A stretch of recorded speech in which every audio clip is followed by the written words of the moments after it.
Welcome to the Habitat Podcast, the podcast for wildlife habitat management, hunting strategy, and land stewardship. And now, your host, Jared Van Hees. Welcome back, everybody, to another episode of the Habitat Podcast. I'm your host, Jared Van Hees, and we are here to become better habitat managers. Thank you guys so much for tuning in. We have a great episode here today. We have Zach Boldizsar from Eastern Ohio. So Zach's a friend of ours and lays down some nice deer. He has his own property. He bought 60 acres, I believe, out in the hills of eastern to southeastern Ohio. It's a very fun conversation. We cover things like how Zach found his property, this off the beaten path property, how he started out as a habitat manager, what he has had success in for fall food plots and hunting strategy. He actually measures some fetuses in the Doe or antlerless harvest later in the year to kind of help keep track of how his property is coming along, weights of the deer, etc. We also talk about navigating the big woods. He's in some big timber country over there. And then Zach's a big volunteer, actually a branch president for Qdma down in that area as well. So, guys, we have another great conversation here with Zach. I hope you all enjoy it.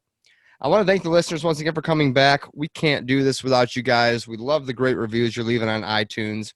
I just sent out a bunch of decals last week. Reagan, Josh, thank you guys. Decals are coming your way. Heartland Homes, decal coming your way. Thank you guys so much. There will be a link in the podcast below if you guys want to go leave us a great review. And just give me your name, and I'll get a hold of you, and we'll get you some free decals for these awesome reviews. All of our content can be found at habitatpodcast.com. All the episodes, Instagram, hookups, YouTube links, all of our sponsors on there, our land plan, our hats. Have some new t-shirts coming, so get excited about that. They're pretty awesome. I'll be having a couple of those up soon. I want to thank Michigan Whitetail Pursuit for their support of the show. I know we've been working closely with the team over at Michigan Whitetail Pursuit. I've been on their team for, I think 3 or 4 years now. I have a bunch of great hunts hopefully coming up this fall. I know we have a lot of good bow hunting and gun hunting killers on the team this year. So I'm sure if you guys want some good content for the whitetail woods, check out MichiganWhitetailPursuit.com, and all of the past videos and seasons are up there as well. So you can see all of us hunting some real Michigan deer, some nice Michigan deer, and, doing it just like everybody else does. And you might even see yours truly on there, harvesting a couple does and a nice 10 points. So check them out at Michigan Whitetail Pursuit. Love to have you guys on their Facebook page as well. There's a group called the Michigan Whitetail Pursuit with a lot of good content on there. So thank you, MWP, for supporting the podcast. Next, we have Stoney Creek Realty. Thank you, Chad at Stoney Creek, for your support. Chad had a new listing come up the other day in southern Michigan, Lenawee County. That thing was gone and sold in, I think it was 2 to 3 days max. So keep your eyes out, guys. Check out Stoney Creek Realty online at StoneyCreekOutdoors.com for his new listings popping up. And if you're looking to sell a property, reach out to Chad. He sells them very quickly and for good prices from what I've seen so far. So check him out, Stoney Creek Realty, and thank you for the support in the show. Lastly, Sound Barrier Hunting. Thank you, Sound Barrier, for your support in the show here. Guys, check out soundbarrierhunting.com. They make their own custom line of soundproofing material, adhesive material that you can put on your stands, your climbing sticks, your camera arm, whatever metal clang or anything that could clang and bang up in the woods and that sound travels can get you in trouble with a big whitetail buck. So we use the buck bumper products over at Sound Barrier, and it's really a great product. We're actually doing a giveaway on Facebook and Instagram right now at Habitat Podcast on both of those. We're giving away 2 sets of the buck bumper sound concealment solution. It's a thick buck bumper thick and the regular buck bumper, 2 sets. One giveaway on Facebook, one on Instagram. Feel free to participate in both of those for a chance to win at either. And, for Sound Barrier, we have the code HP.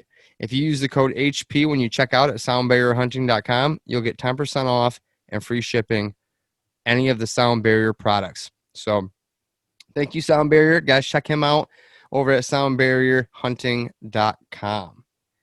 All right. And last but not least, I just want to say season's coming up. Get out there, get that food plot seed in the ground, check those stand straps, be safe, hook up those lifelines, and, follow along with us online. If you have some content or some videos and pictures of what you're doing, send them in. We love interacting with you guys. You're the reason we're doing all this and to learn. So thanks for sticking with us as we become better habitat managers. Let's lastly thank Huntwise, Killer Food Plots, the Habitat Hook, and Packer Max for their support. Now let's get into it with Zach from Eastern Ohio. Welcome back, everybody. We are back with another episode of the Habitat Podcast. We have Brian Hallblatt, my co-host, on the line, and a special guest tonight from Ohio, Zach Boldizsar. How you doing, Zach? Good, Jared. And yourself, Brian? Doing well. Thanks for coming on, Zach. Doing well is here too, sir. Thank you very much for coming on. Yep. Thanks for having me, guys. No problem. Where in Ohio are you located? So I live in Paris, Ohio. It kind of sounds funny because it says Paris, but it's Stark County. It's actually one of the highest points in Stark County is where I live, and it's kind of farm country out where I'm at, close to Minerva and Louisville. So you ever tell your wife you're taking her to Paris and she laughs? It's really funny. Ha, ha, ha. I tell her she's in Paris all the time because of how much great life she has with me. That's a lot better than what I just came up with. Nice job. Let's see. Paris, Ohio. Okay. No wonder we're in trouble all the time. Yeah, pretty much. Oh, yeah. Okay. So more towards the eastern side, it looks like. Well, that's cool. Yep. Well, normally we like to start these things off and hear, about you, where you're from, where you hunt, do your habitat work, kind of like a history. Paint us a picture of who you are and what you're up to these days. All right. I'm 37 years old. I grew up pretty much where I'm living now. I grew up in a small town called Minerva, which is right next to Paris. I'm a lineman. I have been a lineman for about 14 years, a little bit over that. I work for First Energy, which is a company here in Ohio. They do operate in a few other states as well. I own land in Noble County. It's about 62 acres. So just a little under that. And I bought that in 2008, actually in October of 2008. And that's about it. I've been doing, habitat work for, let's say, probably 5-6 years. Really, when I bought the place, I just bought it to hunt. And I was used to hunt in Carroll County and ran into some issues in the Carroll County properties that I hunted where I'd have people poaching around there. And I think everybody runs into that and kind of got discouraged because there was, a road running through the property that I hunted. And I knew the next property that I wanted to buy, it's going to be a piece that's completely off the beaten path. And that's kind of what I ended up getting. I'm also the Qdma Hall of Fame branch president. I've been doing that for about 5 years now. I kind of took over. It was a branch before that. They ended up closing it down, and I kind of took over and brought it over to the Stark County area and got some friends of mine to help out. And we've been kind of doing that for a little while too. And I do owe a lot of my habitat work and knowledge that I've got about deer and habitat and conservation to Qdma. So I will say that. But other than that, that's about it for knowing a little bit about me. Okay. And actually, we have a couple other Qdma friends up here in my neck of the woods, Chad Thalen and, Josh, of course. How'd you meet Chad? Was it through Qdma? Yes, it was. I know he's going to kick my butt, but I'm trying to say, I can't remember if it was at a Deer Steward 2 class or if it was just through some seminars that they've had up there. I know we've done some meetings together where Qdma gets together. We do some shoots, some trap shoots, and just get-togethers. I'm pretty sure it was, I think DS2 is when I met him. Obviously I know Josh. Josh was our regional director, which he's a great guy. I love talking with him. He's a real good dude. But Chad ended up, I remember we had another meeting. We were getting together for Qdma, and he actually offered to let me come stay at his house because we were going to get a hotel. And he's like, dude, don't do that. Just come stay with me. I got a place for you. So me and my VP went up there, and man, he opened us up to, wide open arms and come on up. He was a great guy, and I greatly do appreciate that from Chad. Very cool. It's a great organization and full of great people from all of them that I've met, plus the knowledge, that we've all gained from QDMA. And then you got, guys like Chad who are just grade A guys. And yeah, I can see how all good things from that standpoint. And how long have you been a branch president for? It's been about 5 years now. That's a serious job, man. That's a lot of work. It does take a lot of work, man. And especially with 3 kids. It's tough, and it's good to have guys that are willing to help you too. And it's hard to get people to volunteer. It is. Yeah. I mean, we don't get paid. We do it out of the kindness of our heart and the love for QDMA and what they mean. So, I mean, I am thankful for that. I mean, because like I said, it's helped me become a better conservationist, habitat manager, and hunter. It's definitely helped me with that, and I'm glad I'm going to be able to pass that on to my kids as well. For sure. And how old are your kids? So my daughter, she's 5. My boy will be 3 in October, and my other boy just turned 1 in May. Yeehaw. Yeah. Yeah, I hear you there. I have my girls are twins. They're 6, and my boy just turned 2 June. So I can commiserate with you. Yeah, nice job. Got your hands full. You definitely got your hands full. The thing is I still don't understand how them kids keep coming out. I can't figure that one out. Well, I'm about to take a hammer and fix that issue over here or something, whatever makes them stop popping up. Mm-hmm. No, kids are great. And it's amazing you have that much time to work as a lineman. We were talking about having you on like 2 weeks ago or whatever, and you got called down to that storm. And how long were you down there for? What, in Jersey, you said? Yeah, I got sent to Jersey for 10 days. We do travel quite a bit, especially the eastern side of the United States. Okay. On any type of hurricane. I've been all over the whole eastern part pretty much.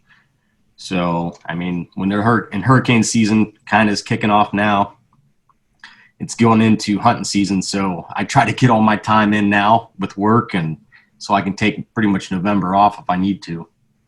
Oh, nice. Okay. Very cool. Yeah, I mean, that's awesome. You got, young kids, a QDMA branch president, busy guy, gone for days at a time.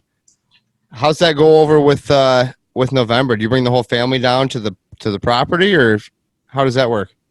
I have a very, very grateful woman to keep herself at home, and so I can go do my hunting alone. Yeah, I mean, I do have a pretty decent cabin. It's just she'd rather stay at home, so she's got everything she needs at home. And yeah, no, I hear you. The cabin's kind of the guy time, so I usually have buddies down there too, and it's you get the whole camaraderie thing going, and beers and drinking and having a good time, and if you kill some deer, you're doing all right. Oh no, you guys drink? You drink down at deer camp? I don't know about that. I mean, we sit and eat pizza and sing Kumbaya. My bad. What's your beer of choice? You know what? I'm a Bud Light guy. I am. Nice. So that's good beer. It. Good beer. Well, you said something when you were starting off. Is this the first property that you've owned? Yes, personally owned. Yes. Okay, and you said you wanted one off the beaten path. Explain to us what that meant for you and what you had to go through to find that perfect setup. Because I could see how that could be advantageous for sure when you have poachers or this and that. Tell us how you came about that.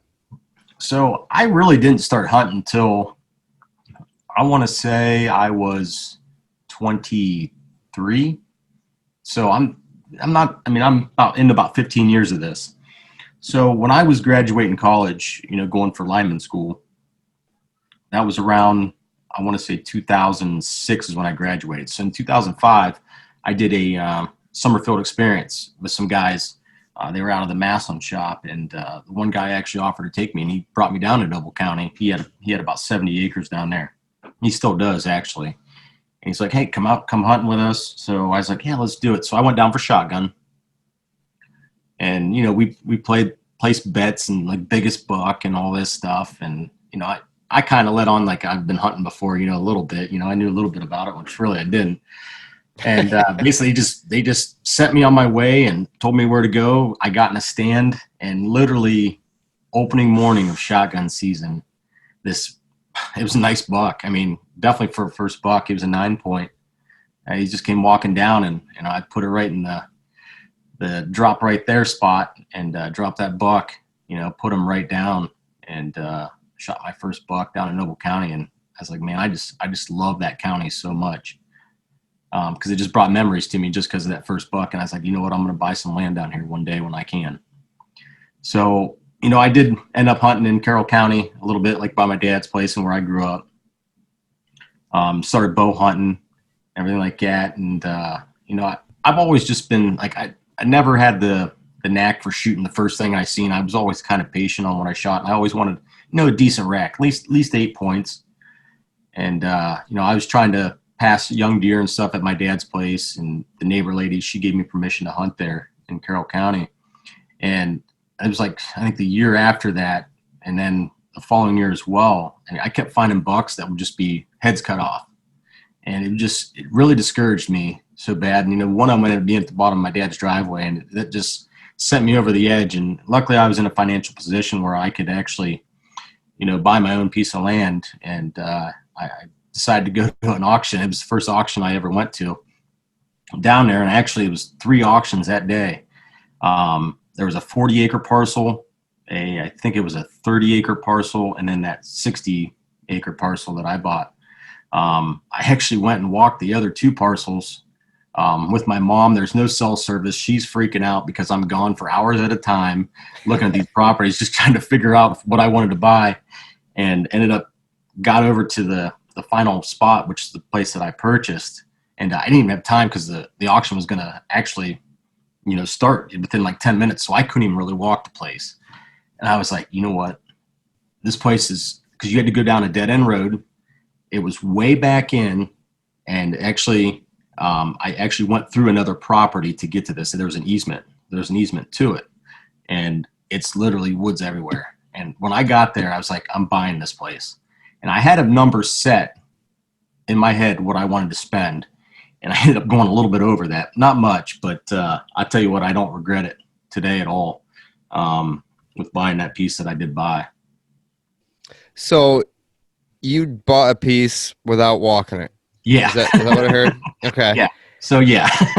Well, that's okay. I'm a little surprised, but I'm not totally surprised. I mean, a lot of those hills down there, there's some good bucks, and you walked enough, you've hunted enough to know what you want, know what you don't want. So not totally surprised, but the whole auction thing, what made you go auction versus like through a realtor or something like that? That's probably a better, cheaper buy, but it seems like spur of the moment or something.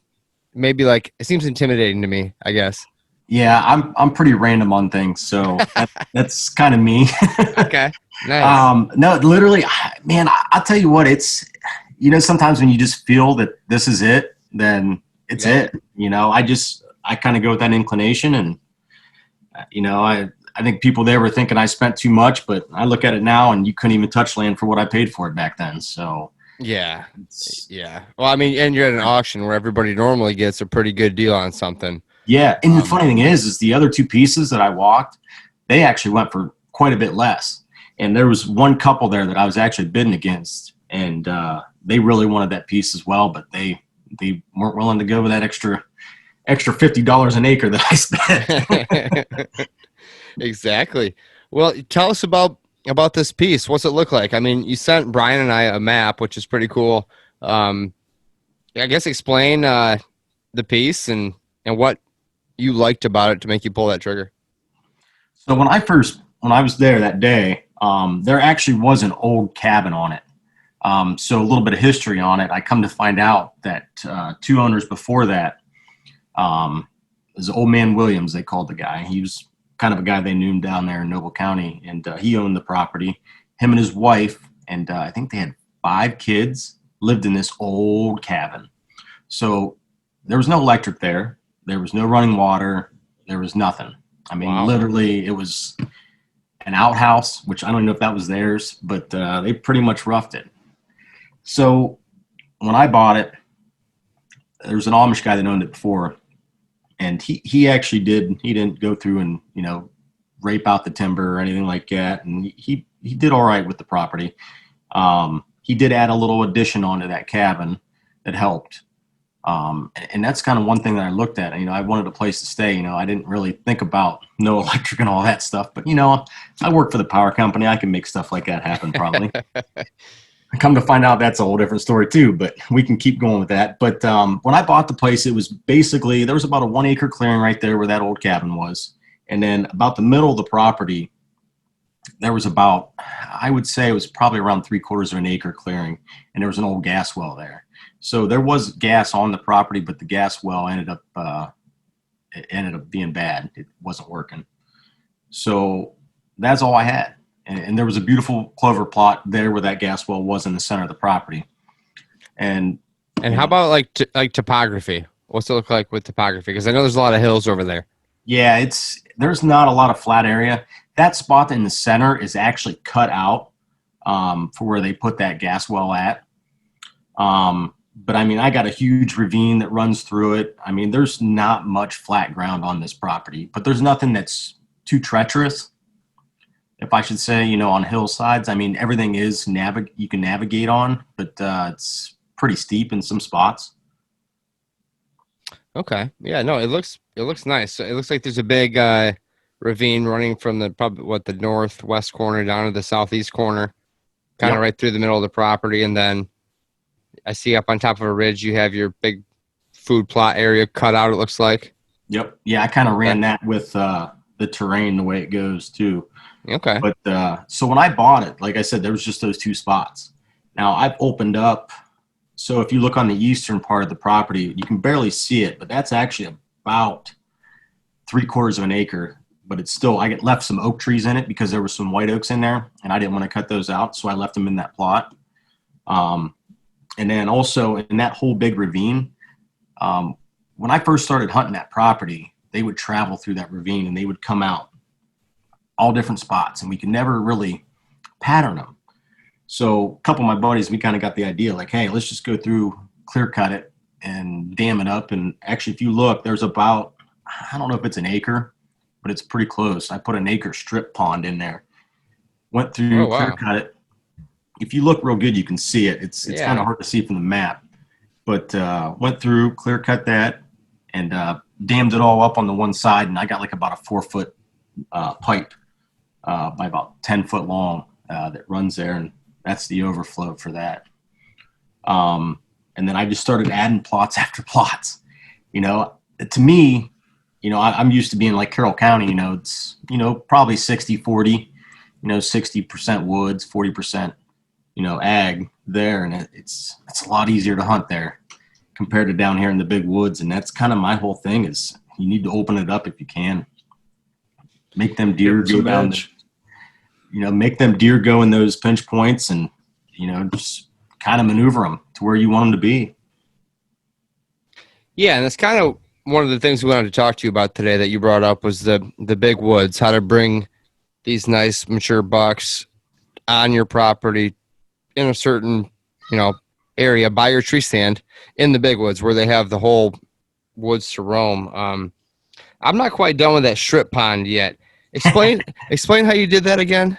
So basically, I went through there, and water flows south. Yeah, I see that. I think I see the pond down here, and we'll share this for the listeners on the episode post on habitatpodcast.com. But it looks like there's a big ravine that comes down, which is obviously a drainage, and then you dammed it up. Yeah. So if you look, you can see the cabin up in the top right. So it'd be the northeast part. Yeah. So, I see it. Right. Because I ended up building a new cabin there and built a new barn and all that stuff, and put a pond up there too. But there's actually, I mean, it's long and narrow, and literally we did this in a day after work. We went down there and cut, I mean, an acre worth of timber, and there was some decent sized timber in there. Did it probably about 4 hours and just knocked everything down in that whole ravine. And because the guy with the dozer was over at my neighbor's, the property to the north, and he was doing work there, and he's like, yeah, I'll come over and I can do that for you. So he came in with a dozer. He actually shot it first with a transit to make sure it was going to work before we did all that work. But and what's that mean? He shot it with the transit. So basically to see the grade, to see where he needs to be. Okay. Build the dam. Oh, cool. So went through, and like I said, we leveled that whole thing. He came in, I think he did it in like 3 days, basically cleared out all those trees with the dozer, piled up dirt. And I think the dam was roughly around 16 to 17 foot up.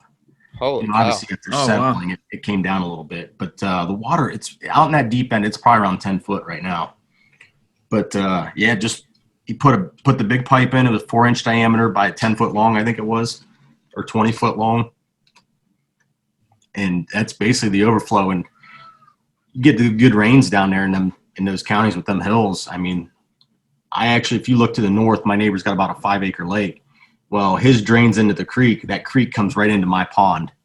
So it works out really good for stocking it and for keeping it filled. Oh, wow. You're not kidding. So Nice. It actually stocks up too? Oh, yeah. He stocked my pond.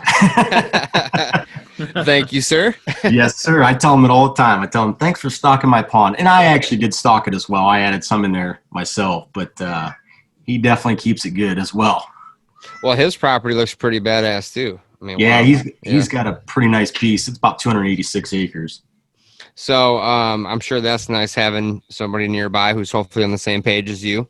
Yes. With some things. Yep. So with that strip pond, did you find that the deer are going around it one side or the other, right? I mean, did you create a funnel on each side? Yeah, so on the south side of it, see, we were thinking they were going to travel more to the northern part. So it'd be more of a pinch between my property or the pond up top and the cabin. But that's like it's a big ravine right there too. And we figured we'd put a stand down that bottom and get them going through there, and really didn't find too much luck. But then obviously, with thermals and stuff like that and being down in the bottom, it kind of kicks you in the butt a little bit because it swirls so much. And, Danny talked a little bit about that on the last podcast. Right. But it's obviously still, a ravine on the south side of that. But it's kind of like a 4-way, we called it. And I actually put a mineral spot down there where I do my mineral, and I basically I get to see what deer I have. I take my inventory there. And I usually get quite a bit, which is kind of weird because it's on the eastern part of my property.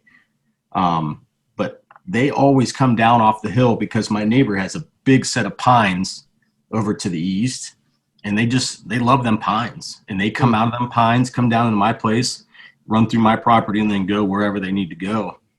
And before I had the big S plot in there, there really wasn't a lot of food for these deer. I mean, there's some timber management here, but people aren't cutting as much as what we need to, and it's a lot of mature forest through here, so you're definitely lacking a lot of food. So basically, I'm kind of thinking I need to, make my property be the main property of the influencer to hopefully, obviously make myself more successful, but to also help the herd too. So before we get into kind of where you started with your plan on your property, those pines, are the deer bedding in there for like thermal cover, or are they bedding in there all the time, or are they just not bedding in there at all? Or what do you know about those pines down in this hill country? It's kind of interesting to see pines. Yeah, it is. And, I don't know the exact story on it, but I'm pretty sure my neighbor, his dad actually bought the place back. I mean, it was probably back in the 70s, I think. Back then they probably paid like $15,000 for the whole piece, Unreal. I know it makes you hurt right now, but unreal. But I want to say that they planted those back then. Okay. Because they're all mature. They are. I mean, they need harvested, and he knows. And I think he's working with a forester as well. I think the same forester as me. And I think he's going to be having some cuts done here soon, so that should really benefit. But from what I know, I don't go over there. We respect each other's boundaries and everything like that. But if I shoot a deer and it goes on his property, he gives me permission, and all that. So we have a pretty good relationship there. And but I'm pretty sure that's where they're at. I think they're staying there. He doesn't really hunt that piece. I mean, I think it's about an 80-acre piece right there. If you draw a line from the northern part of my border straight across, and then his down, it's about an 80-acre piece. And he doesn't really touch that piece other than during gun season. So I think nice. Deer just feels secure, and it's just like a little deer haven for him. So Zach, walk us through once you closed on this property and you got to know it a little bit. How did you come up with your plan, and what did you tackle first? So when I first bought the place, I really didn't know much. I just go out, you find a good spot, you sit, and you kill deer, right? Well, funny thing is when I bought this place, I asked the previous owner a little bit about it, and I asked him where I should hunt and stuff like that, and he told me down in the valley, which I did. And the funny thing is, the week after I bought that place, I went down into that valley, and it was just like a beautiful park-like setting down there, and it just looked pristine, and I loved it. And I actually was sitting down there. I took my climber down there because I got permission to hunt with my down payment that day. So that following week, like I said, I went down that following week, and I got down in that valley, and I just hunted the afternoon, and I did stay that night, but got in there, and I don't know what time it was, probably about 4:00, and I'd probably say it wasn't maybe an hour and a half later, this biggest buck I've ever seen, at the time, it was at 11 point, comes off the hill, comes down, starts tearing up these brush at the bottom. It might even been bush honeysuckle for all I know, from what I remember, but just tearing it up. And I'm sitting there with a grunt tube, and I'm like, he's only about 30 yards away from me. I don't know a lot. So I hit this tube, and he looks up at me, and he comes right at me. Well, my dumb ass, sorry for the saying that, but left my string hanging from my bow rope down. He runs right into my bowstring, and he takes off before I can get a shot. I was at full draw, getting ready to shoot him, and I couldn't shoot completely down, and he took off right back the way he went, and I couldn't get a shot on him. But no, dude, it was miserable. I was like, but I was pumped though too, because you're so excited. You have this new property, and you just see the biggest buck you've ever seen, and it's like, holy cow, And so I had a lot of great sightings. The property, he said he cut it, I think, at the beginning of 2000. So there were some areas that obviously were still mature because he had a select cut done, but some areas were pretty decent. So it did hold it. And obviously, it helps with the property to the neighbors it doesn't hunt too. So, there's deer there with age. So, and they managed as well. But, man, it's just, hunting was so good for about the first 3-4 years. I was getting 5, 6, 7 deer that were, 140s, 150s, up into the 160s, 70s. Wow. It was like every year. So, and then when it started to get into about, I would say probably like 13, 14, the sightings started going down. And it's like, well, what's going on? I haven't did anything different. I don't think I'm pressuring it too much. It's just like anything. Habitat. That's kind of that's the biggest thing. Habitat is the big deterrent for deer to disappear. If the food's not there, or, if they don't feel secure, they're not going to be there. So yeah. I think that was a year Ohio got hit with EHD pretty bad too. And I think that is true too. 13. I remember my neighbor saying something about that as well. That could have had something to do with it too. I was in Nebraska that year, and it was hit real bad out there. 13 was definitely that year. Yeah. So, it's amazing. And then, obviously the neighbors to the east, they're actually Amish. They still own that piece. That's about 200 acres. And those guys were killing 160s, 170s. In the one year they killed a 190. It was just killing deer back to back to back. Every year. And I'm like, what am I doing wrong? It's like, I feel like I'm not a bad hunter, and the funny thing is when I go over there and I started going down, because their drives past mine, and you go down, and then when I got back to their property, they have these big red signs on it. I'm like, what is that thing? And there's like a deer on it and stuff like that. And, it said like quality deer management here, and that's No kidding. Yeah. And they were actually big advocates for that. And that's kind of where I learned about Qdma. So that kind of what got me going. And I was like, I asked them about it and started looking it up. And I was like, man, how did I not know about this? And been hunting for, probably 10 years. And I never heard about it. So it's kind of funny. And I think Ohio, because Ohio's hunting's good. It is. I mean, you can't really complain there. And I think that's one reason why a lot of guys in Ohio, don't really know about Qdma, because the hunting's good already. You look at guys like, Jared, you're up in Michigan. Your hunter numbers, and even you, Brian, in PA, you guys, have the most hunters per square mile, in the United States. So you got to do something to make your hunting better. Right. Yeah, when you're not struggling, you're really not looking around to fix anything, I guess. Exactly. And that's the thing, Ohio could be so much better if people would take, their habitat a lot more serious. Oh, you're not kidding about that. So what was the first big project that you came up with, and how did you come up with that? So, like anything, you want to jump on that first big thing that you hear about, and that was hinge cutting. So, I think hinge cutting has a place, but I went all out.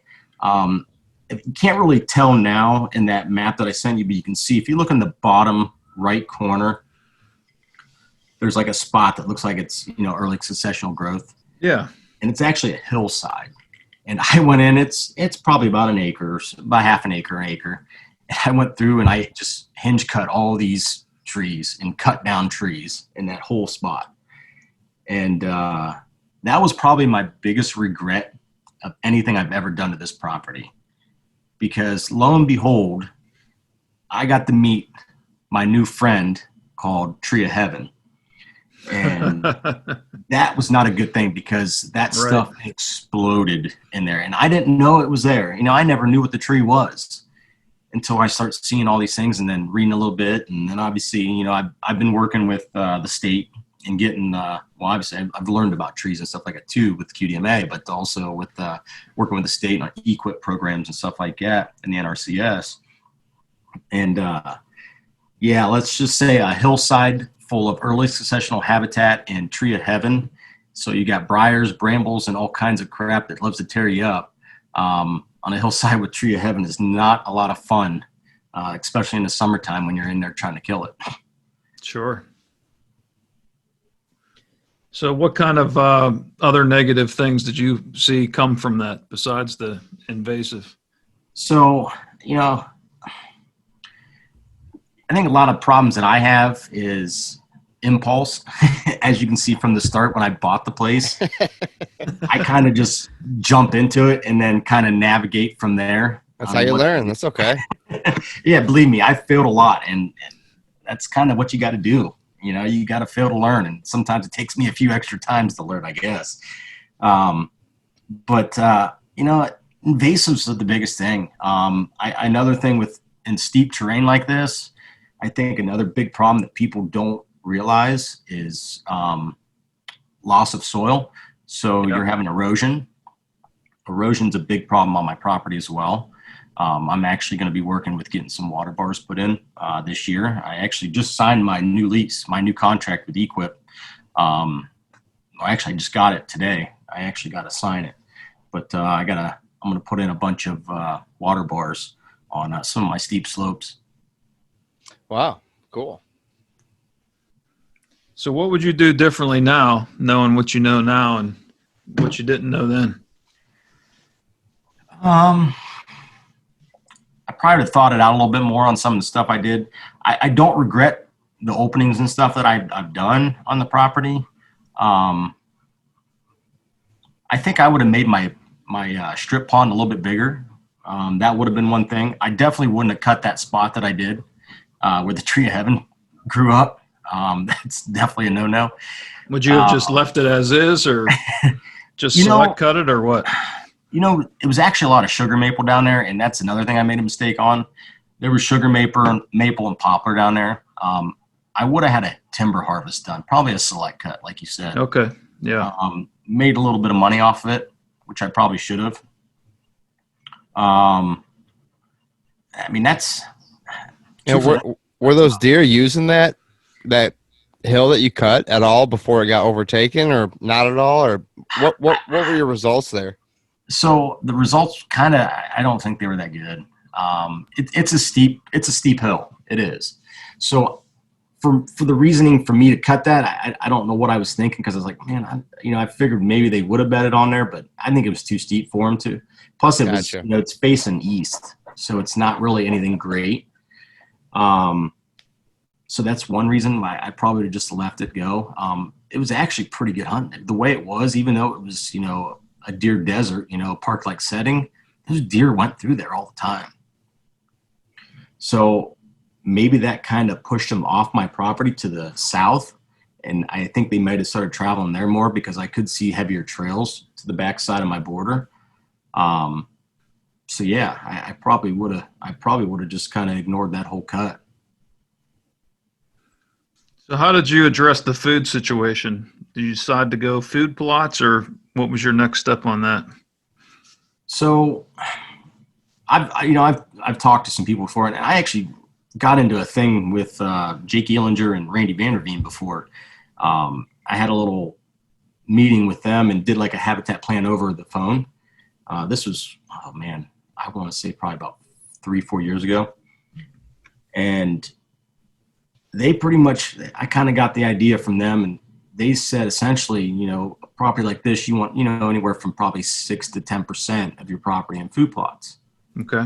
And I'm sitting there looking, you look at the map and you look at it, it's like, man, it's just trees everywhere. My one neighbor to the north, he does have some fields, but they just bale it. They don't plant them. So I pretty much count those out. Soils are not that great. That's another thing I wish I'd have learned about back when I was buying property, or I bought this property. Though I don't regret it. The soils are not good though there. It's a lot of clay. So I'm like, I need to open this up. So I started, opening up small little spots, like the one to the east. Like I said, it's about 3/4 of an acre. Did that over a winter. We opened that up, and noticed deer coming into there. I started doing some clover in that, and then just kind of been moving to brassicas, more of a fall food, because fall food is scarce here. I mean, if you don't have a good acorn crop, these deer are scrounging. Because like I said, a lot of these people, there is a landowner to the north of my northern neighbor. He has like 700 acres, and he's an old conservation officer. So he does a very good job at managing his place. As for timber and stuff like that. And even the Amish to the west of me do too. And so that does help. But I mean, I think it's got to be a collective thing where everybody's got to put in a little bit of a part to help stuff out. So, I mean, it's not like we're cutting every so many years, or nobody's doing big clear cuts. So, I mean, select cuts are good, but for big woods like this, it's like, man, you need a good food source, at least numerous food sources, I think. For sure. So I'm even under the impression that I need to be over 10% on just my 60 acres. So I need to have at least six acres of food. And I'm working on it. And I might have maybe 1 or 2 more spots to open up than I can, but with the terrain that we have down there, that's another thing you're dealing with. It's tough. Yeah, even if you could get some woody browse mixed in and some early successional stuff, like you said, just to make up the extra couple percents that you need. But, if you're having tree of heaven problems, that's another thing that's probably nagging in the back of your mind when you go to open things up too. Yeah, exactly. It's, it's an ongoing battle, but, I do love it. It's keeps me going, keeps me feeling somewhat young, I guess. But yeah, and I'm in a forestry program too. So, I'm going to have a cut probably done here at the end of my plan, which is 2023. And, I'm looking forward to that. I think that's going to really help out as well. And like I said, my neighbor's going to be cutting his. So, I mean, the hunting's still pretty good right now. I mean, I shot the best buck I've ever killed last year. But I think the hunting's going to get a lot better here real soon. Tell us a little bit about that buck. Oh, geez. So That's his name. I've never really named a deer, but we call this deer Lucky, and he's kind of been on the radar, since I want to say 2015. I want to say 16. Wow. See, this is 2016. So he came on the radar. He was a solid 10 point, and my Amish neighbors to the west. And we were thinking he was a 3.5. And that's kind of what our goals are around there, is anything 3.5 and older, we'll shoot. And he hit him in the shoulder. And I have pictures of him. He shoots rage, and he hit him in that shoulder. And his shoulder was just gouged. I mean, it was plain as day. I mean, it looked like 3 times the size of a rage. I mean, the big cut open that he had there. And I'm like, man, that is wild. And what time of year was that? It was November. Shot him in November. So, and he healed up. He struggled a little bit that year. But the following year, he took on a little bit more. He grew into, I think it was 11 point, mainframe 11. Put on, I bet, probably close to 20 inches. So it wasn't bad for, how bad we thought he was. And the funny thing is, so that would be 2000. So that would be 16, 17 season. This next one would be 17, 18, I think it was. My neighbor to the south shot him during November in the opposite shoulder. Jeez. Oh my gosh. In that shoulder.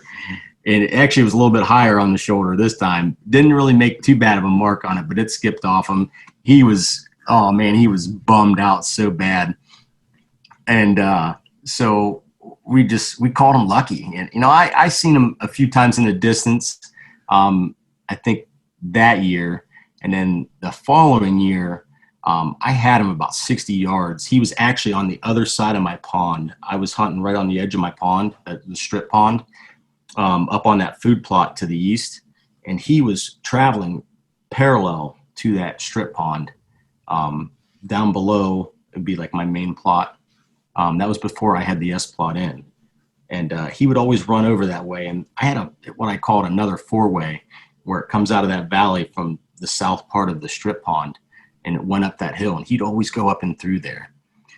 And so I was just kind of hunting over there, because I was just kind of waiting. I was running the decoy over there too, just to kind of see what I had going on. But he was literally right on the other side of that pond. And I just sat there and watched him from my stand, just about to cry, as he just kind of made his way real slow down through there. And come to find out, it wasn't probably a couple of days later, my neighbor to the north said that he had a guy bow hunting over at his place, and he said he hit a branch and it missed that buck. So Jeez. Wow. It's like, dude, this guy, so we're like, he's lucky. He is lucky.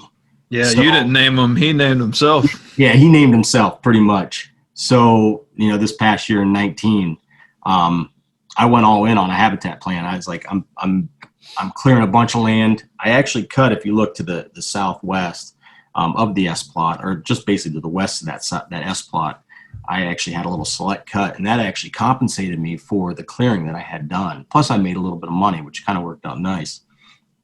And I was like, I got to do something. I got to do something, because you can't pattern these deer.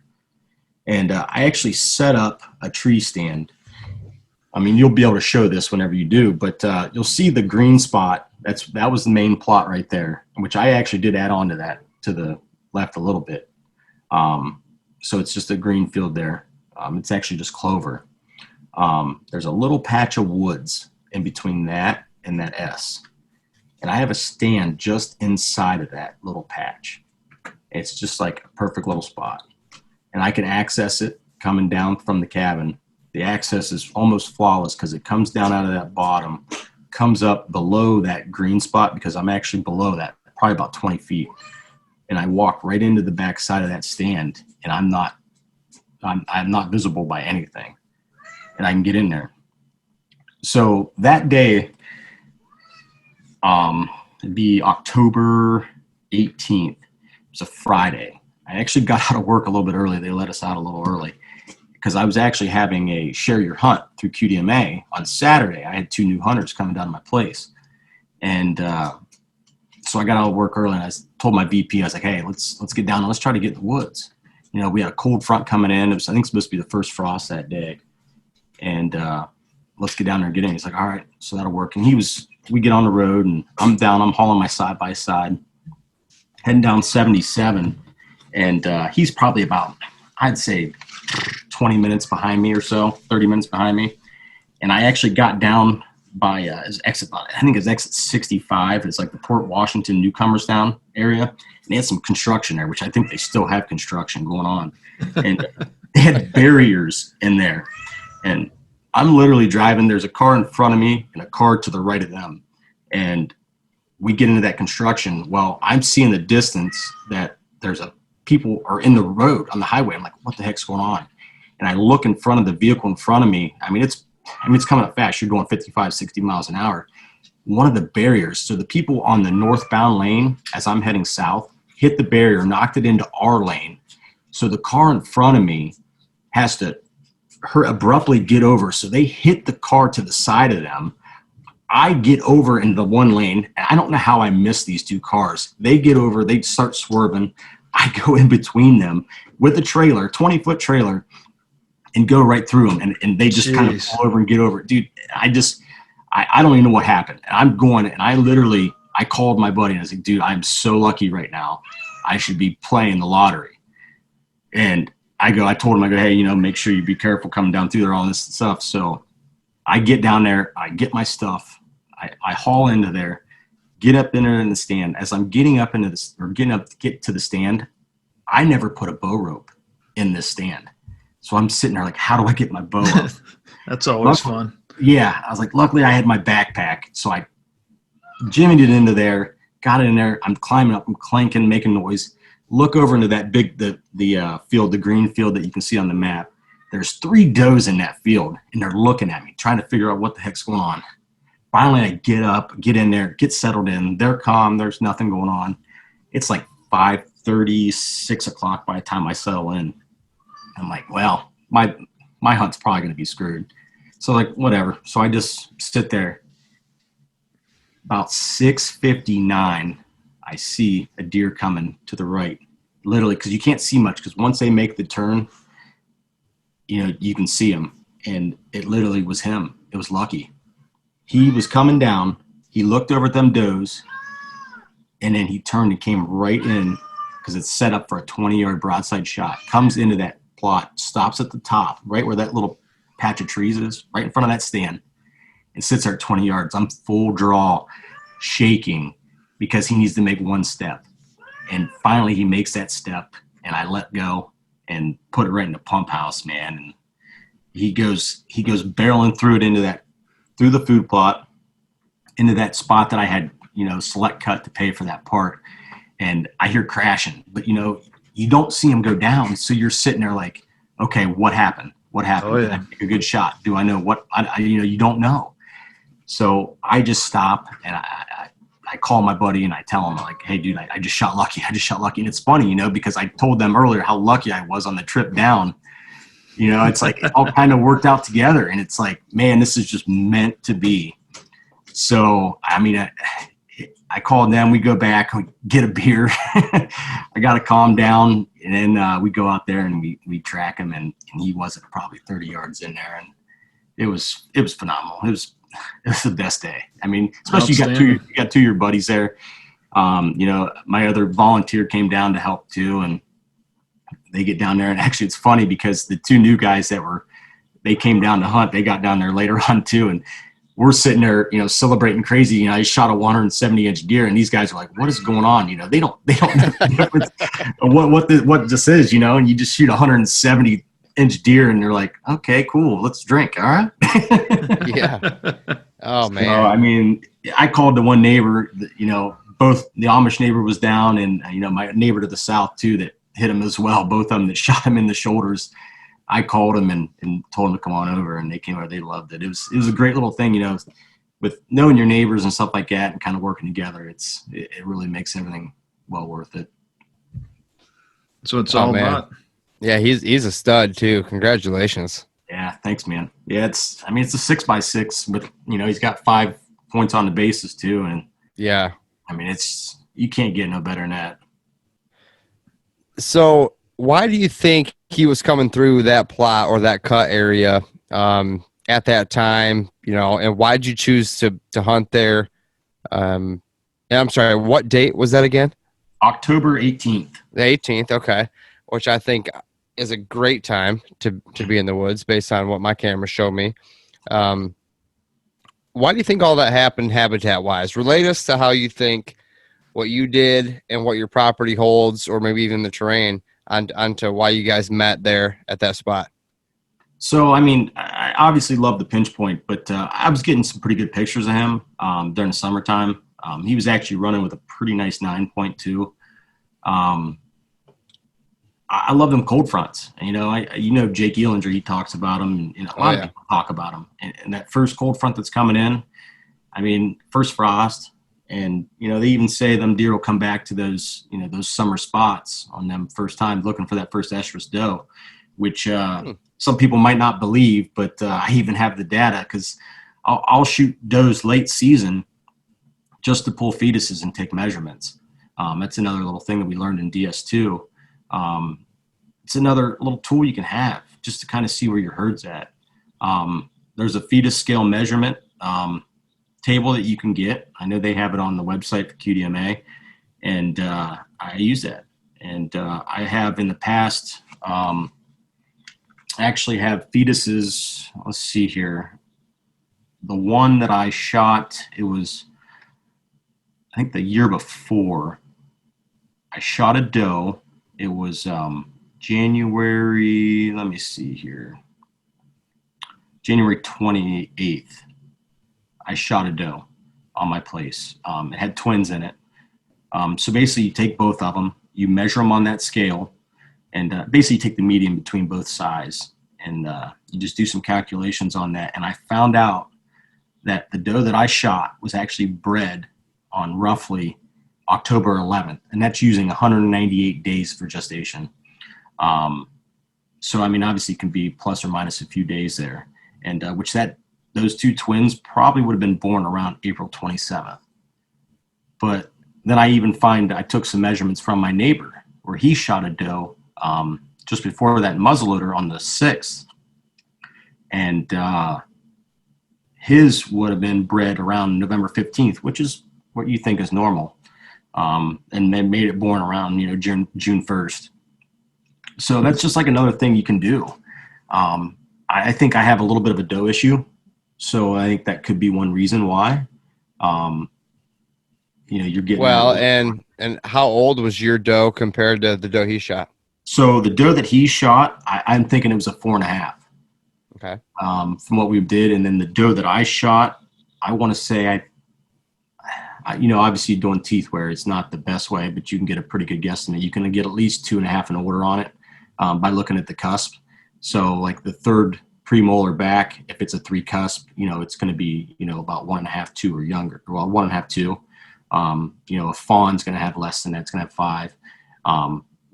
When you have a 2 cusp on that third premolar, you're going to look at 2.5 and older.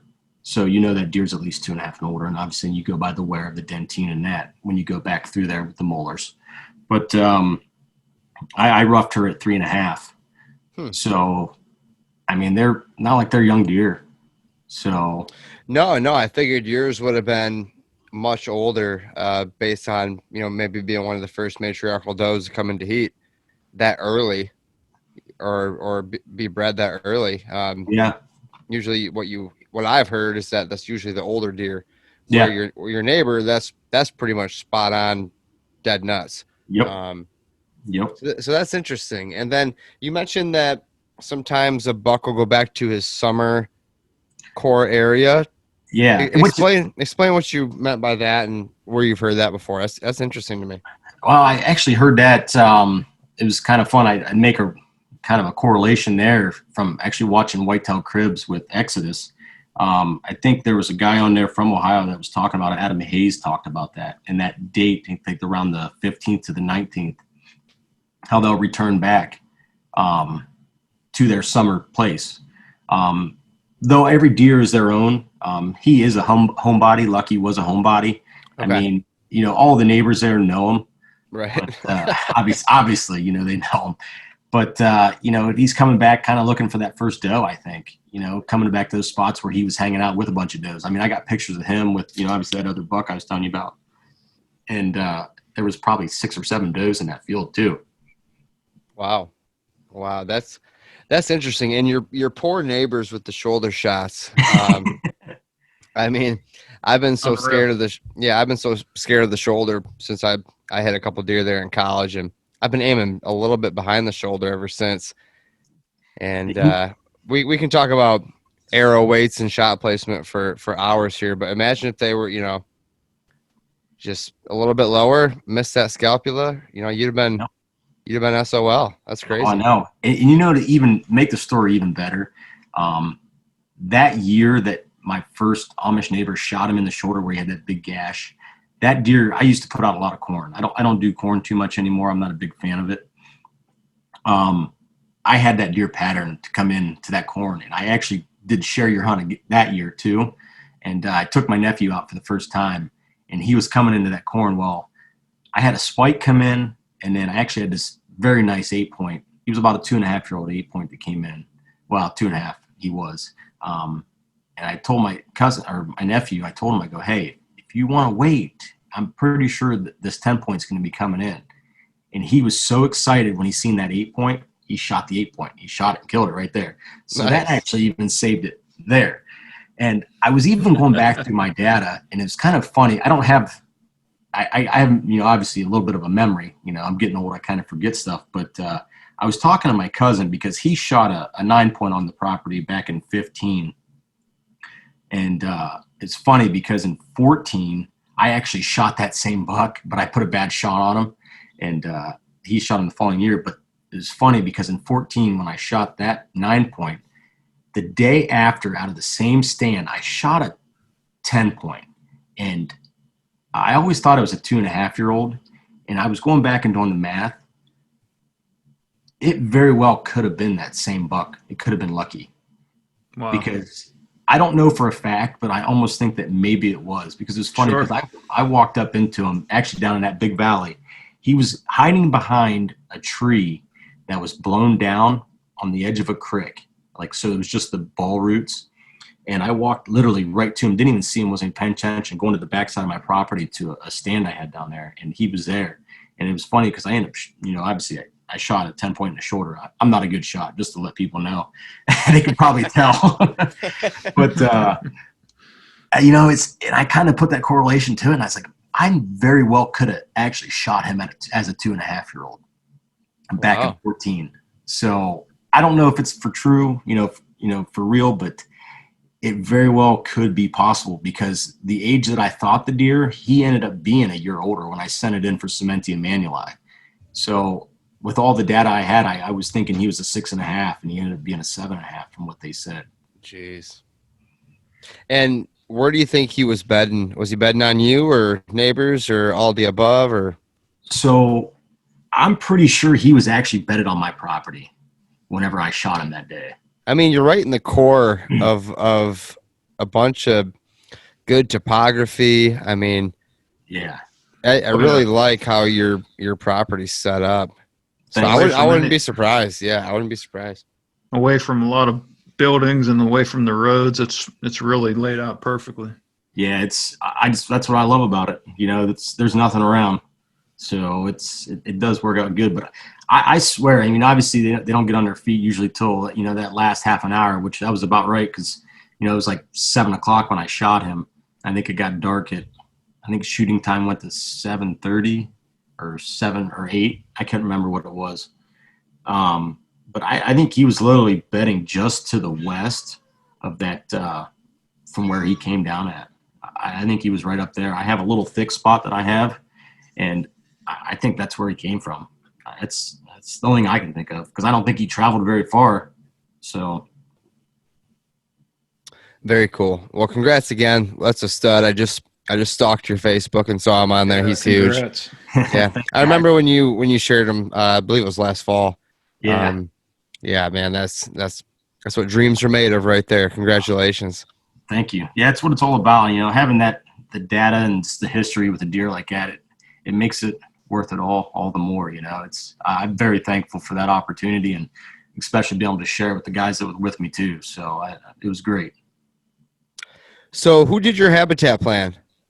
So really, it's kind of been my own. I did work with, like I said, I did a over the. Oh, you said it was Randy and Jake. Okay. Randy and Jake, and they after you were working on stuff for a while. Yeah. I started working on stuff. They drew a whole thing up, and doing it over the thing like that, it was great, and they gave me a lot of great ideas, and there was just a lot going on, and I was like, man, I don't know if I'm gonna be able to do a lot of that stuff. Right. So I just kind of took some of the stuff that they had, and I just basically put it into where, from the stuff I've learned, and just kind of put it into what I have right now. And I'm really liking my what's going on. I mean, I'm having success. I mean, shot opportunities are great. Sightings are up. I try to document my sightings too. And any type of thing, weights, we take weights on harvested deer, trying to see how those are going. They actually are starting to go up right now, so that is good. That means we're starting to feed them a little bit better. It's every little piece of the puzzle, man. You put those all together, and that's what makes success. No, it's good to get some outside eyes looking down every now and then. That way, you can get out of your, you might have your blinders on of one vision, the only way you see it. It's definitely good to have some other eyes, and I'm sure you've experienced that with Qdma guys and stuff you learn. What I want to ask about your food plot, your main food plot throughout the middle of your property. Yeah. I'm looking down, I see you got the one plot up by your cabin, you got the one to the west, and you got this big S curve. Yes. How big is that whole plot? And tell me about why you put it there, why that shape, and then we'll get into maybe what you're planting there as well. Okay. So basically, it's my property. If you look at it, it was all woods. I needed to do something, and the way that was probably the only area that I could have got a plot in. Okay. So I actually worked with Hillcrest Lumber, and got them down there, and I kind of was looking to do not a complete S. I was going to do the top part going down and then kind of run it down over to the ridge over top. And the one guy, his name was Nelson. He was doing the dozer work. Dude was awesome, man. He was a beast on that thing. I loved it. I loved watching it. It was phenomenal. He's like, hey, why don't we just turn this backside towards, because I actually had a plot at the back end of that. He's like, let's just connect it to that. And I was like, yeah, why not? So it actually turned out real well doing that.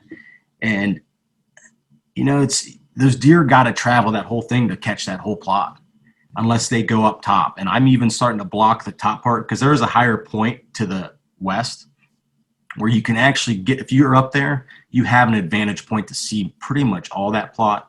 So I'm up there now. I'm actually hinge cutting some trees down to block it, to actually kind of protrude them from being able to see from the top, so they can't just cruise that top ridge and look down in there. I want to have them deer down in there.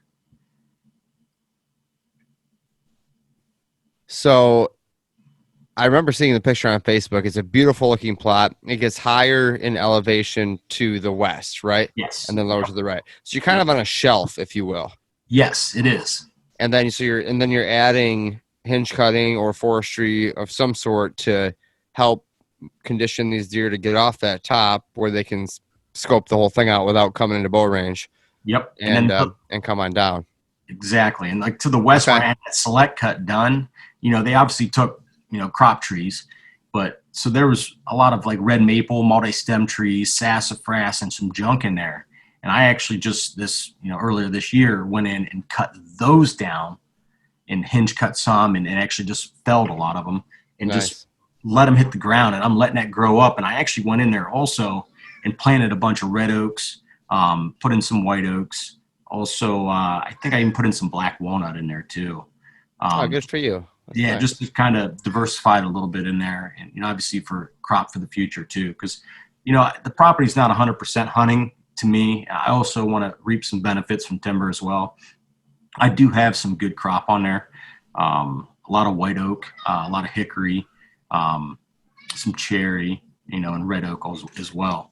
So, I do want to reap some benefits for that for the future and also for my kids. Hopefully they'll pass that along. Yeah, I think with the black walnut, that's a great way to start. And I think, the more I do this, my number one goal is to kill that mature buck. But when you start talking property taxes and you start talking everything that goes into managing your property, if you can get a little income off your property and also kill nice bucks, now you're talking. Yeah, buddy. Absolutely. I mean, that's the way to do it. Yeah, my property taxes for my 15 acres are like pert near $2,000 a year. So it's kind of like non-homesteaded. It's not ag because it's not 50% tillable, and then it's below 20 acres, which doesn't help you qualify for a lot of these programs that y'all are working with. So really, it's because like a lot of forestry programs or NRCS or any of the state or federal programs that I've looked into, a lot of them are on 20 acres or more. And if anybody knows of anything that'll help, please reach out. But I've done a lot of research, and it seems you just kind of, those smaller places are more for building homes on and living on. And that's how you get your break, is by homesteading it. Wow. But yeah, I was a little different than that. See, it's actually, you can benefit for anything with 10 acres or more. Yeah. So, wow. Yeah, and I'd hate to tell you what my taxes are because you'd hate me. Hey, that just gives me an excuse to come buy some property down your way sometime. Hey, come on down, man. Come on down. No, that's awesome. Your place is awesome. I want to hear, before we wrap this up, we're doing pretty good on time, but tell me what you plant in that big S-curve food plot and your couple satellite plots. Are you one of the guys who does the same mix in every single plot to try to maybe mitigate any chances of a deer going to A versus B or B versus C? If they're all the same, maybe you can pattern them. Or are you a guy who likes early season here, late season here? Tell me about what you got going on with your planting mix. So, like I said at the beginning, soils are not the great. So one thing you always want to recommend is a soil test. It's something I will stand behind 100%. And I try to tell people that all the time. Take a soil test. It's the most important thing you can do to get your plots. If you want them to be the most nutritious and palatable for deer, do that. You're only helping yourself because you're throwing money away on fertilizers and lime and seed, because you're just not doing yourself good. You're wasting money. Believe me, I've been there. I've done that. I've thought you go in, you till the ground, you spread seed, and you're good. It's just not what you do. So I like to diversify my plots. I usually try to let one go fallow, maybe a year or two. I think that's a good little thing to do. It'll, increase bedding. And natural forage is great. I mean, you guys know that. Clover is king down here. It's crazy to say it, but it is. With the mild winters, clover pretty much can get you through the year, and then greens up. I've been working with winter rye a little bit more. Also, everybody knows Al. Him and I BS quite a bit with Danny as well. That was on last week. And I know Al and I kind of got together. It was more him than I, but I put a little bit of my own little twist in it. But I got a nice little, I think it was about a 12-way mix that I put in this plot. I'm still working on soils right now. My pH, when I took the soil test, as soon as that was done, I was working with a 5.2 to 5.4 pH, and I was missing a lot of micronutrients. I want to say my P and K they were below average. So, I'm building that. And then the micronutrients, I was missing, boron, and I'd have to look through my notes and stuff like that. But there was numerous things that needed done as well to add. And I have done that. I have added that. But I'm planning on taking a soil test next year to kind of see where I'm at. But I'm just building that soil up is what I'm doing. I haven't tilled it. I've not tilled that soil once since I've had that done, which it wasn't even tilled when I had it done, obviously, other than the dozer running over it. But when I first had it done, I just basically threw oats in there, and I had a bunch of bags of soybeans. It probably wasn't the best thing to throw the soybeans in there, but I just had them, so I threw them in. And I threw oats in there, and I threw some crimson and frosty berseem with winter rye as well, and just kind of working on that. So how long ago was that when you started doing that, when you were at the 5.2, 5.4? So that was last year. Yeah, Okay. I had that done last May when I had that done. So, and what's your thought process with all those varieties that you just mentioned? You're just going to build the soil, and then what are you going to do? You're going to spray it and crimp it or pack it, or what's your thoughts on, planting again this year and then next year? What's your idea? I'd love to start doing regenerative ag on it. I mean, it's very small scale. I'm looking at getting a crimper. I think that's going to be a good thing to have. I would love to have a no-till drill, but we all know those things are very expensive for 3 acres. Jeez, yeah. But, good thing is the NRCS or the Soil Water Conservation District actually has one you can rent them, and they're very cheap. They're very cost-effective. So why go spend the money on one when you can rent one? So I think that's something I was going to do. I was going to do it this year, but we had such a wet spring, and then basically went into Sahara Desert since then. So No kidding. Oh man, have you? Yeah, Brian understands. Yeah. Oh yeah. It's horrible. I know. Alan, Danny, and I talk about it every day. We sit there and try to do the rain dance, and we just sitting there. We look at the Weather Channel every day, and we, sitting there hoping for a half an inch if we can get it. But it's something that we ain't doing too good with. I'll tell you that.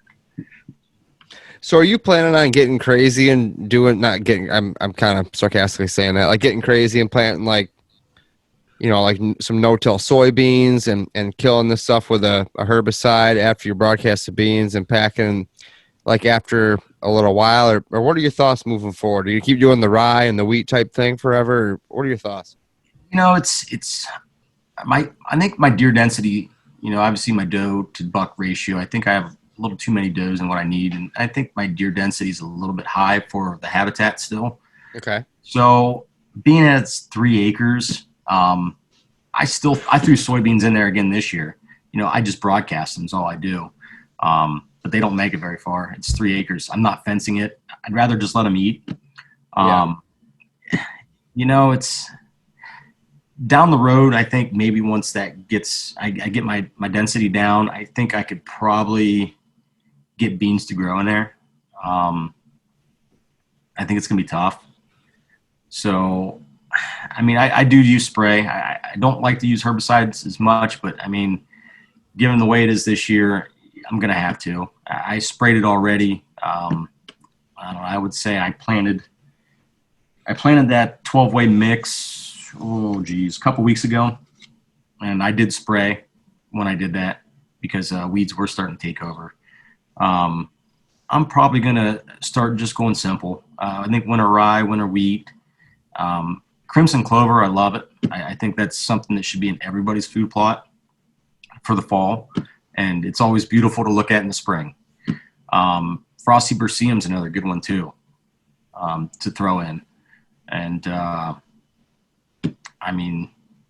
hairy vetch is a new one this year. I haven't got to see what's going on with that, but I'm pretty optimistic. I think that's going to be a good little addition to that mix as well. So I think that's what I'm going to do. I may try a couple other little things that are new. We'll see. Any plans for opening up any more openings and all that timber, or are you just going to kind of keep working with what you got? It's funny you say that. I was kind of kicking around today. That green spot in the center of the property, that small little, it's about an acre, just to the north of the S plot. I could probably run a skinny, long spot straight west to the edge of my property. And I've kind of thought about that, though. That's kind of a bedding area right there. But if I just make it real long and narrow, I don't have to hunt it, but just give a nice little food trail to come in, because that area right there, I actually planted an orchard in it this fall or this winter.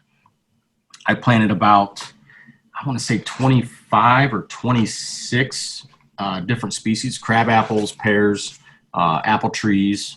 Okay. I ended up working with the wildlife group, and they got some cold hardy trees for me that'll work in my zone to plant there. And I did plant that. And actually, when I was down there, it's been a couple weeks since I've been down, and every single one of them are looking good. So I was very surprised at that. Yeah, it's funny you mentioned talking to Jake Ealinger. Jared's been to his place. I've done the virtual tour of his place, and Jared and I are just like, man, we need to cut more. We've got too much open timber. Yep. And that's why I was just wondering where your head was on that. You know, you're battling a different battle there with all the steep terrain, but just wondering what your thoughts were there. Well, I mean, I believe 100% you need to cut more, but I also look at it in the part where I'm also here for some money, and I got veneer quality trees. I'm not going to go and cut them. Absolutely. So, unless they're getting cut for money. So that's my one outlook on it. I don't like to cut crop trees. I don't blame you. Trees. I'm completely against that. And I love Jake. He's a great guy, but that makes me cringe when I seen them guys cutting white oaks. It does. Oh, man, they cut everything. Those boys do not discriminate. Oh, I love them, man. I know they're making great habitat, but man, that makes me cringe. I'm kind of in the boat where my 15 is a real trial period for me to learn what I love and don't love, and I've taken after them. I've cut, non-discriminating, just cutting, and we'll see how that goes. It's been working. I'm also getting my stuff logged right now, so all my swamp oak and my soft maple are all coming out. Not all of them, but a lot of them. And so I think you're right. I think we all need to cut more, but at the same time, depending on what your goals are. Yep. My forester, he cringes when he comes out. He's like, "Man, you hinge cut that young oak. What are you doing?" I'm like, "It's where I needed it to be hinged. It's a barrier where I park my vehicle, and I'm creating a wall here. Like, don't worry." And he understands. Hunter understands for sure. Yeah. And he likes he says a comment every now and then, like, "Oh yeah, you might want to leave that one." Or I think it's the forester coming out in him. Mm-hmm.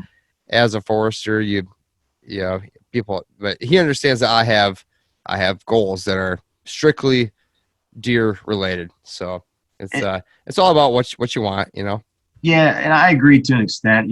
Just because the thing is people need to learn their trees, and you guys know your trees and stuff like that. But there's a lot of people go out there and they see this stuff, and like I started. For sure. And you need to know that stuff because when I was talking to my forester, and that's a good point. Is you get these people going in there and not only just doing stuff like that, but not working with a forester and having a plan set aside for that property, you can get taken advantage of. Right. There's a lot of timber companies that'll come in, they'll high grade the crap out of your property, and that whole property will flip so quick, and you're gonna have all these soft red maples, junk trees, and you'll never have another cut probably in your lifetime. And that's what we see a lot. And they're seeing a lot in our state because people are not working with these foresters to manage their forests for the future. And that's another part where it's downgrading our habitat. And that's why people are probably not seeing the deer that they thought they seen, because the habitat is getting ruined. Oh, you're 100% right. I mean, the Upper Peninsula of Michigan used to be the best spot to hunt in Michigan way back when. Yep. Now, in combination with the cold winters, the wolves and everything else, the timber has not been as strong up there. I believe I'm saying this correctly. And the deer have shifted. The population is not as good up there because the timber harvest is not as popular or common as it once was way back when. Yep. And predation is a big thing too. And we're not managing that correctly as well. And we see in Ohio, Brian, you probably see it, bobcats. I mean, I know my county is probably one of the top counties for bobcat sightings, and wow. They need to implement some type of hunting farm. I mean, you can't just have a predator out there not in control, not taking control of it. Right. I mean, we're regulated on what we can kill, but they're not, and then nobody's stopping them. I mean, bobcats are an issue in Ohio. You can trap them, can't you, or no? Nope. They are still in the protected species. Oh, so it's kind of like a wolf here in Michigan. Okay. Yeah. So that's like I said, those wolves somebody needs to take care of them. Oh my gosh. Yeah. No, And they're even 3 worse. They kill to kill, you know? Oh yeah, they're terrible. They're I terrible. learned the 3 S's that I learned out west from those ranchers. What's that? Shoot, shovel, shut up. That's very good. Exactly. That's why we say we Not never that we would promote anything like that here at the Habitat Podcast. Brian, I'm gonna have to let you go after that comment. You have No, I think you don't think some guys up in the UP use the 3S method on those wolves? I bet they do. I bet they do. And it probably happens in Ohio too with bobcat. I don't doubt it. So it's like anything, you know, people poach. So yeah. Well, what do you got going on this fall, Zach? I want to hear about what your plans are. You know, let's wrap this up with some exciting anticipation. You know, you sent us a picture earlier of somebody who looks kind of freaky. That he looks good. Tell us about this fall. You know, what's on the docket? Well, I'm still waiting on a couple bucks that I had on camera last year to show up. I have not got them on camera, but I also have not checked my cameras in a while. So it's still kind of like, you know, a kid waiting for Christmas. So hopefully I'll get back down here in the next week or two. Yeah, I did send you guys a picture of I'm thinking he's probably a 3.5. He looks like he has some type of pedicle injury because he has a funky side on the one. But he has a beautiful, I think, 5 or 6 on the one side with the drop. He is nice. He very well could be tempting, you know, when I see him this year, if I have nothing else on camera. But I actually got a hunt booked with Wicked Outdoors with Cameron Deerfield. I'm going to be going down there hunting early season Kentucky with him. So I'm looking forward to that first part of September. And then I may make a trip out to Kansas this year. I might have an opportunity out there. Yeah, buddy. Chelsea. So I'm looking forward to that possibly. And then obviously here in Ohio. So I got some vacation to use this year. Since I shot my buck on I think this is my first or second sit this past year, I got to save an extra week. So I got a little bit extra time this year to go hunting if I need to. That's awesome. And interestingly enough, you say you shot your buck the first or second sit, and it was the 18th. Yep.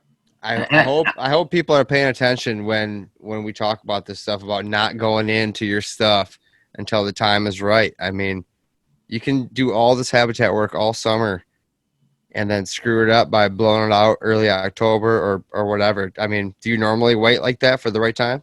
Well, funny thing is 2 years before that, I actually shot a nice 9-point. Actually, even earlier, I think it was like the 6th or 9th of October. Wow, nice. Wow. And it was funny because that was technically my second sit. Really was my first because I went on a Saturday to hunt because the cold front was coming in on that year. I was climbing up there, got up in the stand, was pulling my bow up, and my rope broke, and my bow fell. So I was like, well, I got down, and I left. So I was like, because, you know, I didn't know where my bow was at for shooting. Went back, shot my bow, had a softball game on Sunday. I think it was a Sunday. And, you know, I shot my bow. Bow was good. Went to the softball game. I was like, there was another cold. It was still cold, you know. So I went out. I went to my dad's, got up there. I have a spot. It's on a tower line. And there was an old fallow field. It was about 7 acres. And it's all full of goldenrod. And there was clover underneath. And got up in that stand. I never even knew this deer was in this patch until he literally was he was kind of chasing around some does and a smaller buck. And I seen him. He literally came right under my stand and I shot him. So I killed him pretty much on my first sit, technically my second. So, and that was a nice buck as well. Hey, first sits don't lie. You know, waiting for that cold front doesn't lie. I appreciate you coming on and sharing these stories with us and your knowledge here tonight. Thanks so much. I really appreciate it, Zach. Hey, no problem, man. I appreciate you guys having me on here. And good luck to you guys this year. And hopefully we'll keep in touch here. And good luck. You know, shoot straight, and we'll see some big bucks on the ground. All right, Zach. One last question. You may have heard this question before. It's very riveting. I want to hear your favorite tree on, you know, your property, Ohio in general, where you hunt out of, habitat-wise. Let's hear it. All right. So there's kind of a few in this, if you don't mind. No, So, please go. First off, I love to kill the tree of heaven. Secondly, I mean, I love the big nostalgia of a huge white oak. I think they're beautiful. I love them. But I'm really looking forward to I purchased some chestnuts from a local guy, actually out of Carroll County. It's Empire Chestnuts. I believe the guy's name's Greg Miller. He's huge into the Chestnut Foundation and everything like that. He actually grows them. He has a huge chestnut grove in Carroll County. But I went and purchased, I don't know, 7 or 8 of them last year, and I planted them all around my S plot. And I also picked up some Allegheny chinkapins too. So I'm really looking forward to what those trees can do. So I would say those are going to be my number ones for the future right there. Okay, and why'd you go chestnut? Out of all the mass-bearing trees you could have chosen from, I mean, apples or anything else, tell me why you went chestnut. Okay, have you ever taken a bite of an acorn? No, I have not. Taste one of those and let me know what you think. And then take a bite of a chestnut and tell me what you think on that. Okay. Yeah, lots sweeter. Yes. So. All right. Okay. How about compare that to an apple, though? Well, I mean, I planted an orchard too, so I'm looking forward to that. Touche. You know, I'm all about the diversity in the orchard. I mean, deer love the orchards as well, so you can't go wrong there. But nothing better than a hard mass tree. You know, nice hardwood. That's a good thing. No, very cool. I like your response. How many chestnuts did you guys plant? I planted 7 of those. I have planted some Dunstans in the past. Those are doing all right so far. You know, when you get to talking to somebody that knows a lot about chestnuts, when you hear them not talk a lot of good about Dunstans, you know, you kind of go towards what they say. So, but I'm not putting down the Dunstan either. So, you know, I don't know enough about them to think that, but I tend to believe somebody that knows a lot more than me, though. Yeah, I think buying local, or at least in your area of the world, helps a lot. I mean, I bought some of them Dunstans as well from a Walmart when I heard they came in, and I'd probably 50 or 40% survival on those. So, Yeah. you know, I think going from somebody, you know, a little more local and in your region of the world can definitely be beneficial for chestnuts, at least, probably for any tree. Yeah, almost definitely. I think that nursery that puts out those Dunstans is down south, I believe, isn't it? Florida. I think so too. Yeah. It makes a big difference when you're trying to plant stuff in our winters for sure. Yeah, exactly. You got, I don't know how many zone difference, probably 2 or 3 zone difference, I bet. I would think. Yeah, then they're riding a 53-footer all the way up for, you know, a week or so. Yeah, it's not a good situation. Yep. Yeah, you're right. If anybody wants to find out, you know, where you're at, see what you're up to these days, how can anybody find you? Facebook's about the only thing I do. I mean, I'm on there. I do a lot of liking. I don't do a lot of posting. I do, you know, interact on some of the websites, the Habitat Manager ones and stuff like that. I'm not real active on them, but I do throw some words out there every once in a while. But yeah, feel free to look me up there or you know, message me on the Habitat ones, or if I'm on there, and if you want to make fun of me or however you want to do it, it's fine. I can take a joke. So that's about it. Well, I'm not far from you, Zach. We're going to have to all get together with Danny and Al or something at some point during the season. Have a couple of beers. That'd be great. I'd love to. That's always a good time. For sure. Well, heck yeah. Maybe if I can hitch a ride with Chad heading down that way, I might do that this year. Say what's up to you guys. Yeah, come on over. I know I'm not allowed to disclose where he's hunting at, but he's not far. He's not far. Unbeknownst to you, he already has to Brian and I. So yeah, we're under strict orders to keep it under wraps too. So he's actually pretty close to Brian, I think, and that means you might be too.